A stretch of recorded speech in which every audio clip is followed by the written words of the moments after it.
Okay, so welcome to this next video in which we are discussing the epidermis.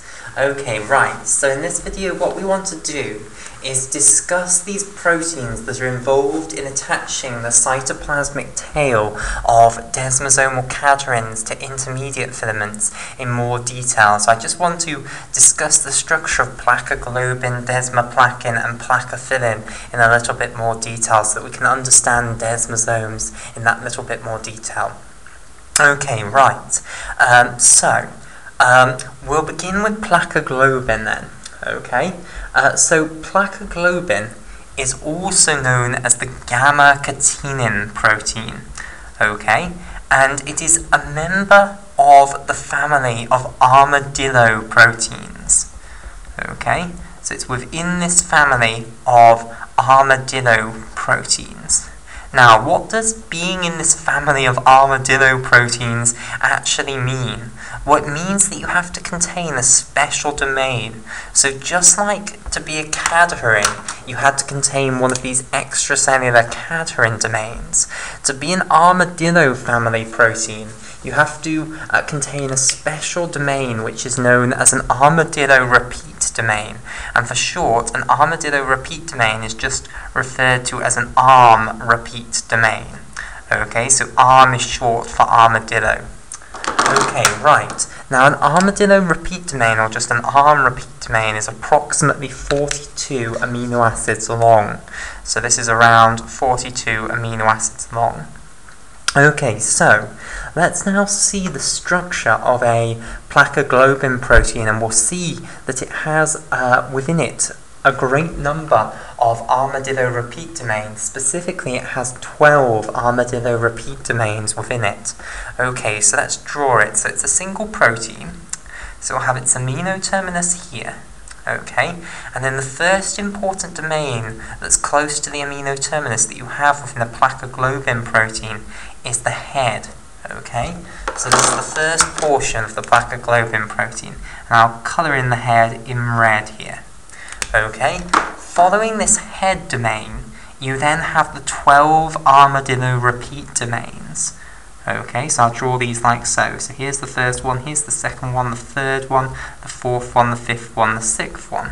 Okay, the 7th, the 8th, the 9th, the 10th, the 11th and the 12th. Okay, so this central region containing all of the armadillo repeat domains, all 12 of them, okay, this is known as the central armadillo domain of the placoglobin protein.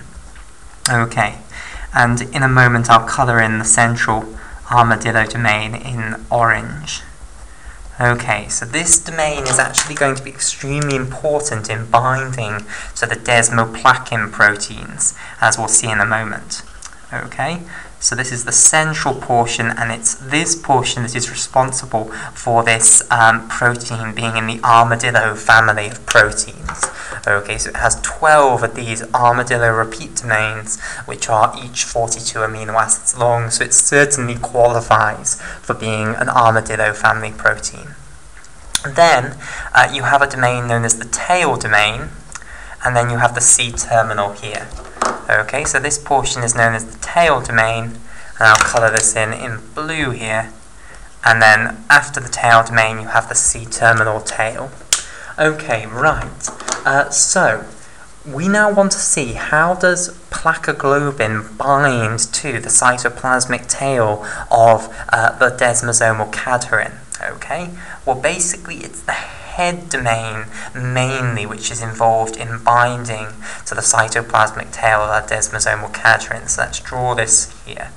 Okay, so here is the head portion here with the amino terminus prior to that. So this is the head, and then following the head you have the central armadillo repeat domain like so, and then you'll have the tail, and the head is binding to the cytoplasmic tail of the desmosomal cadherin. So let's stress that here. So here's the head in red, and it's binding to the cytoplasmic tail of the desmosomal cadherin. Okay, let's also colour in the central armadillo domain, which remember consists of these 12 armadillo repeat domains in orange, and then we'll colour in this tail domain in blue here. Okay, right. Now, the next protein we want to discuss is the desmoplakin protein, which is going to attach, as I've hinted already, to this central armadillo domain of our placoglobin protein. Okay, so let's now discuss desmoplakin here.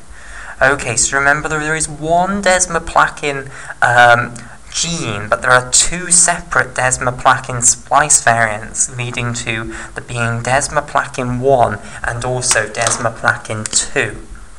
Okay, right. Now, both of these splice variants of the desmoplakin protein, they both have pretty much the same domain structure. So all of these important domains that I'm about to talk about, they'll all be present in both of them.